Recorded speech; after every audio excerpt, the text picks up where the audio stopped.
Hello दोस्तों, आप सभी का स्वागत है मेरे चैनल क्लास पर। मैं आप सभी का स्वागत करता हूं। आज का टॉपिक है Macaulay minute. Macaulay minute BEd students, MEd students और भी बहुत सारे स्टूडेंट्स के लिए काफ़ी लाभदायक होने वाला है, काफ़ी यूज़फुल होने वाला है। तो आज हम लोग पढ़ेंगे मैकॉले मिनट। चलिए देखते हैं इसमें क्या क्या है। मैकॉले मिनट में 18वीं शताब्दी में भारतीय जनता ने ईसाई मिशनरियों के माध्यम से ईसाई धर्म से संबंधित धार्मिक शिक्षा प्रदान की थी, यानी कि ली थी। और प्राप्त करने के बाद जब ईस्ट इंडिया कंपनी भारत आती है तो उसको लगता है कि नहीं, ये बहुत गलत हो रहा है। उन्होंने क्या किया कि ईसाई मिशनरियों के माध्यम से जो शिक्षा लोगों को विस्तारित हुई थी, दी जा रही थी, उसको बंद कर दिया गया। लोगों ने भारतीय आम लोगों को धार्मिक शिक्षा का प्रचार करने की अनुमति नहीं दी।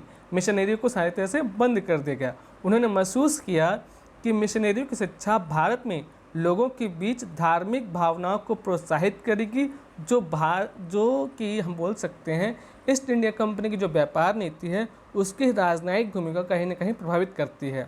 इसके बाद देखते हैं कि 1813 के चार्टर अधिनियम के माध्यम से शिक्षा की एक राज्य प्रणाली को आधिकारिक तौर पर भारतीय इतिहास में पेश किया गया था और 1813 के चार्टर अधिनियम के इस खंड ने ईस्ट इंडिया कंपनी को भारतीय लोगों की शिक्षा के लिए जिम्मेदारी स्वीकार करने के लिए मजबूर किया गया।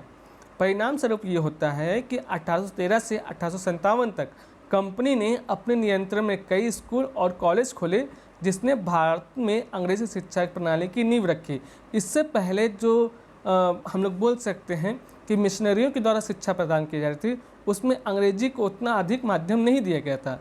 लेकिन जब ईस्ट इंडिया कंपनी अपने नियंत्रण के अंदर बहुत सारे स्कूल और बहुत सारे कॉलेज खोलती है तो उसमें बहुत सारी शिक्षाओं पर सुधार होता है, जिसमें अंग्रेजी भाषा को सबसे पहले प्राथमिकता दी गई थी। इसके बाद गवर्नर जनरल इन काउंसिल ने निर्देश दिया कि प्रत्येक वर्ष 1 लाख की राशि भारत के नए मूल निवासियों के साहित्य और प्रोत्साहन को पुनर्जीवित करने और सुधारने और पेश करने और बढ़ावा देने के लिए अलग से निर्धारित की जाएगी।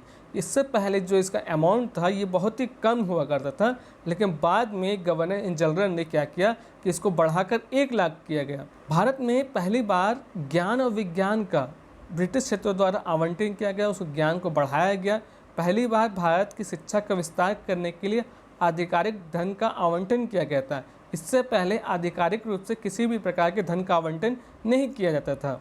लॉर्ड मैकॉले जब 10 जून 1834 को भारत में आया तो उसे तुरंत ही general committee of public instruction के अध्यक्ष के रूप में नियुक्त किया गया। लॉर्ड मैकॉले ने 2 फरवरी 1835 को एक मिनट लिखा, जिसके मिनट के बाद ही उसमें विवाद उत्पन्न हो गया। लॉर्ड मैकॉले ने क्या कहा? लॉर्ड मैकॉले ने अंग्रेजी भाषा को मिनट के माध्यम से शिक्षा के रूप में लागू करने पर जोर दिया। उनके अनुसार अंग्रेजी शिक्षा का माध्यम सबसे अच्छा माध्यम हो सकता है। उन्होंने यह विचार रखा, इससे भारतीय समाज में ऐसे लोगों का एक वर्ग बन सकेगा जो भारतीय भाषा, पश्चिमी विचारधारा और उसके बारे में अच्छे जानकार होंगे। नेक्स्ट सेशन में भारतीय जनता की शिक्षा के लिए अंग्रेजी भाषा की शुरुआत करके मैकॉले की राय थी कि भारत का जनता का मन जो है अंग्रेजी प्रणाली के तहत और अंग्रेजी भाषण के माध्यम से फैल सकता है। यह लोगों को बेहतर प्रशासन के लिए एक क्षमता में शिक्षित कर सकता है, क्योंकि इससे पहले प्रशासन में सिर्फ अंग्रेज लोग ही शामिल होते थे और जो भारतीय शामिल होते थे उनके अंग्रेजी का ज्ञान बहुत कम होता था। मैकॉले ने मिनट में लिखा कि हमें वर्तमान में एक ऐसा वर्ग तैयार करने की पूरी कोशिश करनी चाहिए जो हमारे उन लाखों लोगों के बीच व्याख्याकार हो। व्याख्याकार मतलब यहाँ पर एक इंटरप्रिटेशन हो, क्योंकि बहुत सारे भारतीयों को अंग्रेजी नहीं आती थी और अंग्रेजों को हिंदी नहीं आती थी। तो दोनों के बीच अगर एक इंटरप्रेटर की ज़रूरत है कि बहुत सारे कामों में लिपिकों की ज़रूरत होगी, बहुत सारे छोटे मोटे कामों में अगर इतने लोगों की ज़रूरत होगी, उस समय यहाँ पर भारतीय लोग काम आएंगे, क्योंकि उनको अंग्रेजी आती रहेगी। तो यहाँ पर उन्हें लिखा है कि उन लाखों के लोगों के बीच व्याख्याकार हो जिन्हें हम एक व्यक्ति का वर्ग मानते हैं, यानी कि एक ऐसा इंसान मानते हैं कि जो सिर्फ उसी काम में आएगा और एक सामान के रूप में वो लोग उपयोग करना चाहेंगे। जैसे हम लोग सामान का किसी तरह उपयोग करते हैं, उसी तरह वो लोग भारतीय लोगों का अंग्रेजी सिखाने के बाद एक सामान की तरह उपयोग करना चाहते थे। मैकॉले की राय थी कि Indian in blood and colour, भारतीय जो है ब्लड और संस्कृति उसके खून में ज़रूर है, बट अंग्रेजी जो है taste and in opinions, in morals और इंटेलेक्ट्स में भी हो सकता है। इस पर मैकॉले ने भारत में शिक्षा का गुणगान तो जरूर करते हैं, लेकिन अपने मिनट में मैकॉले ने प्राच्य विद्या की बहुत ज़्यादा आलोचना की। उन्होंने कहा कि भारतीय प्राच्य विद्या एक ऐसी विद्या है जो कि एक अच्छी यूरोपीय पुस्तकालय में एक सेल्फ के रूप पर रखने लायक है। उन्हें भारत और अरबी मूल्य के साहित्य को जो बोला कि सिर्फ ये एक हम लोग इसको बोल सकते हैं कि सेल्फ जो होता है जिसमें हम किताब कॉपी रखते हैं उसमें रखने लायक है, उससे अच्छा और कुछ भी नहीं है। मैकॉले का मानना था कि अंग्रेजी को पेश किया जाना चाहिए क्योंकि ये शासक वर्ग की परिभाषा है।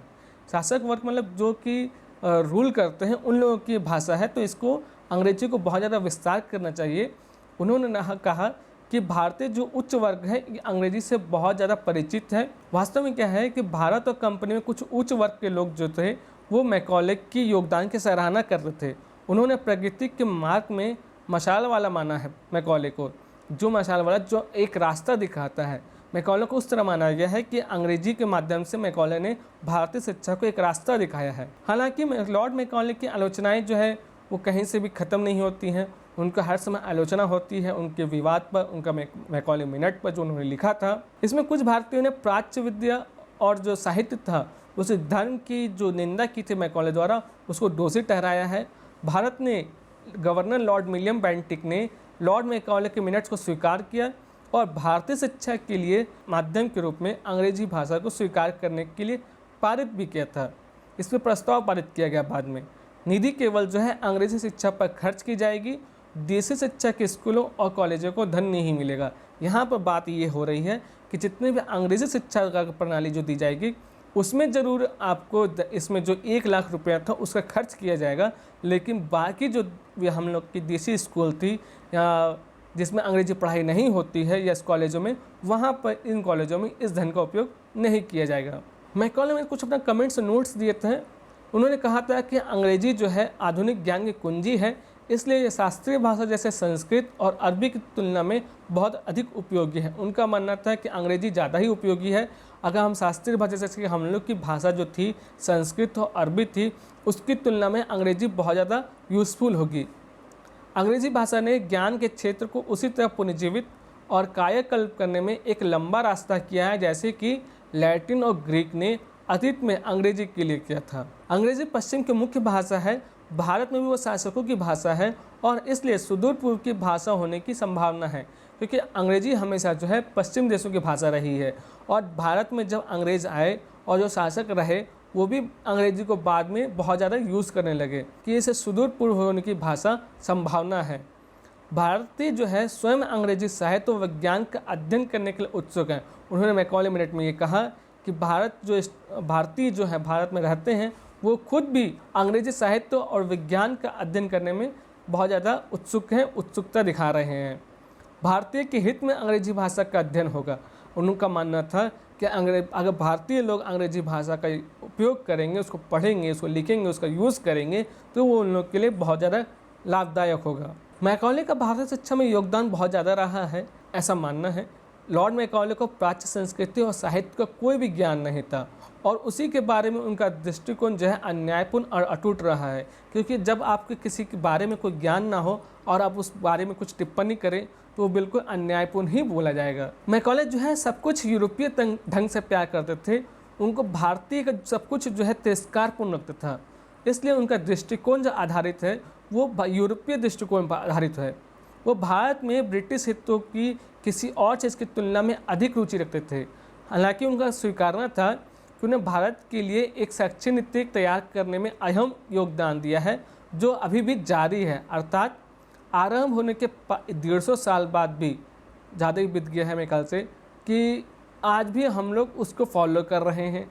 आज भी हम लोग अंग्रेज़ी भाषा को उतना ही अंग्रेज़ी भाषा के विचार को, अंग्रेज़ी भाषा को उतना ही महत्व देते हैं जितना पहले दिया जाता था मैकॉले के टाइम में। मैकॉले के विचार को देश में लोगों का मिश्रित रूप मिला। उसमें बहुत लोग मैकॉले के विचार से, कुछ लोग सहमत नहीं थे लेकिन बहुत कुछ लोग सहमत भी थे। प्रबुद्ध समाज के एक वर्ग ने उनकी आलोचना इस प्रकार की कि उन्होंने कहा कि मैकॉले एक ऐसा व्यक्ति है जो लोगों को गुलामी के बीड़ियों में बांधना चाहता है। दूसरी ओर जो है एक अन्य समूह जो है भारत में आधुनिक शिक्षा का मार्गदर्शक व पिता मानता है मैकॉले को। उनका अनुसार जो है मैकॉले के प्रयासों से जो मैकॉले ने प्रयास किया था अंततः शिक्षित लोगों को एक उत्थान आया है, यानी कि उसमें बढ़ावा मिला है और वे दुनिया के अन्य हिस्सों में साहित्य और विज्ञान के होने वाली जो घटनाएं हैं उनसे अब अवगत होंगे। इस समूह ने शिक्षा के माध्यम में अंग्रेजी को स्वागत किया था। मैकॉले मिनट के कुछ लाभ थे जिसको हम देख सकते हैं यहाँ पर। शिक्षा की बहुत ही स्पष्ट नीति बनाई गई थी, शिक्षा के निश्चित उद्देश्य बनाए गए थे, बहुत सारे अंग्रेजी स्कूलों की स्थापना की गई थी, शिक्षा के माध्यम में यानी अंग्रेजी को शिक्षा के माध्यम में यूज़ किया गया था, और जो फिल्ट्रेशन थ्योरी है यानी निस्पंदन सिद्धांत है उसका प्रस्ताव किया गया था। मैकॉले इमिग्रेंट के कुछ डिसएडवांटेज भी है, कुछ नुकसान भी हुए, फ़ायदे थे तो नुकसान भी होंगे। सबसे पहला था इसमें कि संस्कृत पाठशालाओं और अरबी मदरसों को बंद किया गया। मैकॉले नहीं चाहते थे कि भारतीय संस्कृति के जो सब्जेक्ट हैं या पहले से जो चले आ रहे हैं उनको चलाया जाए, इसलिए संस्कृत जितने भी पाठशाला थे और अरबी मदरसे थे उनको बंद किया गया। प्राच्य विद्या को बंद किया गया, उसको भी एक झटका लगा। वर्नाकुलर की उपेक्षा की गई, जन शिक्षा की उपेक्षा की गई, अरबी और संस्कृत भाषाओं का विरोध भी किया गया और साथ ही साथ भारतीय धर्मों का इसमें विरोध किया गया। तो मैकॉले मिनट में इतना ही। अगर आपको मेरा वीडियो पसंद आया हो तो उसको लाइक शेयर सब्सक्राइब करना ना भूलें। अगर इसमें कुछ कमी रह गई हो तो ज़रूर बताएं मुझे कमेंट सेक्शन में। मेरे पिछले वीडियो में भी आप लोगों को मैं सिखाता हूँ कि कुछ भी तैयारी हो, कुछ भी दिक्कत हो, आप मुझे ज़रूर बताएं, मैं इसको और अच्छी तरह करने की कोशिश करूँगा। धन्यवाद।